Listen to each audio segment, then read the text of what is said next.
this case, we clearly know that the Manhattan DA's office responded to the letter from Jordan and others seeking documents and testimony, saying that they're essentially going to cooperate at their own level, but they don't believe that this is congressional jurisdiction. What was your reaction to that?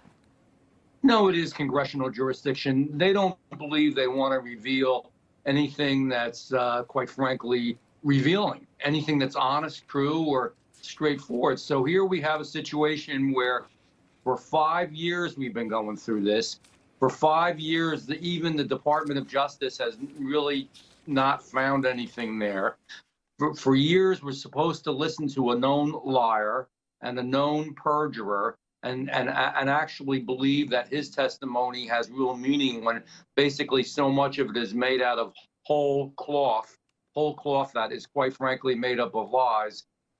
This is getting old. There's one big change that happened here.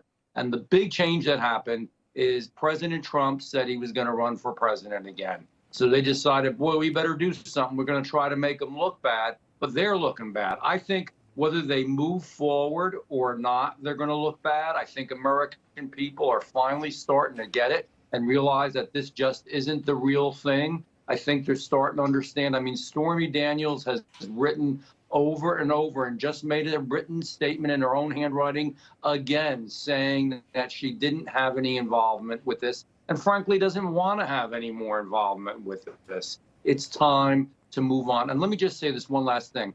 Here's a DA who takes violent crimes and moves them down to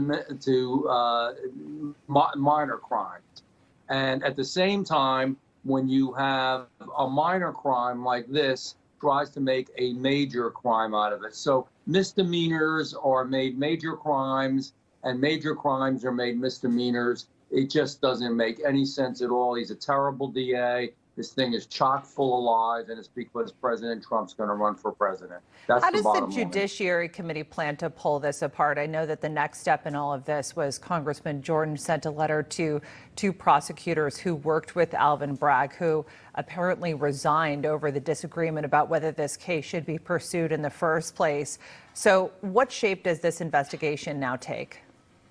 It's going to be what Congressman Jordan and our committee, it's a good committee because it works hard and it wants to find out, that one magic word, the truth.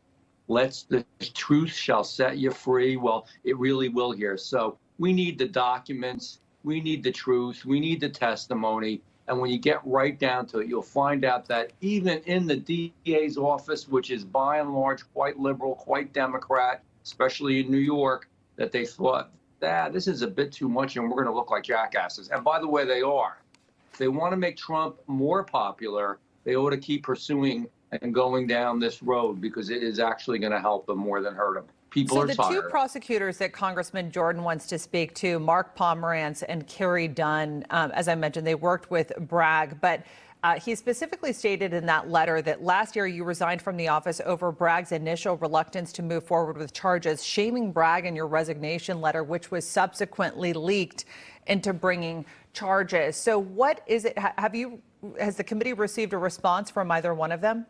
Nothing substantive yet, no, but we will. I mean, this committee is aware that we're going to have to push hard at every level. I'm also on as a subcommittee, the administrative committee of this Judiciary Committee.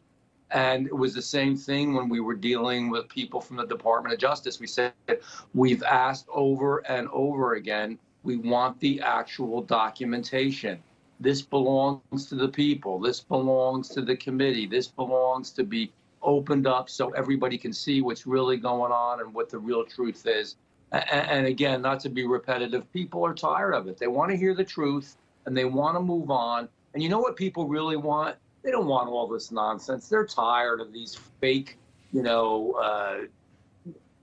different types of, I guess I would call them fake charges almost that are put up against Trump, rather than people would much rather have a clean, safe city where they could walk and feel comfortable and be happy and be safe. So that is That's one of the what we parts really of the want. probe is finding out how federal funds are used, which that would certainly Correct. be congressional territory.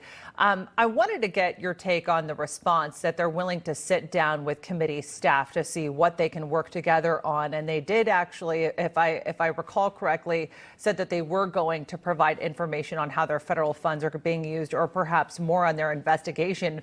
But in their initial response to Republicans investigating this, they laid out a bunch of crime statistics. What was your reaction to how they've sort of put their own spin on crime statistics in New York, and even taking aim at the 3 Republican chairs, saying that crime is worse in their cities?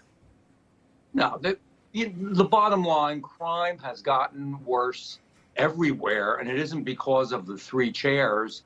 They don't have control over all this, but we do want to know why. The bottom line is, in America, because we have this new woke philosophy now that when you do something real bad, you can just go in, that there's going to be no bail, and you can just come on out. Some of these people that have committed these crimes literally have repeated crimes 5, 6, 7, 8, 9, 10 times. I mean, we know there's something wrong. Here's the deal.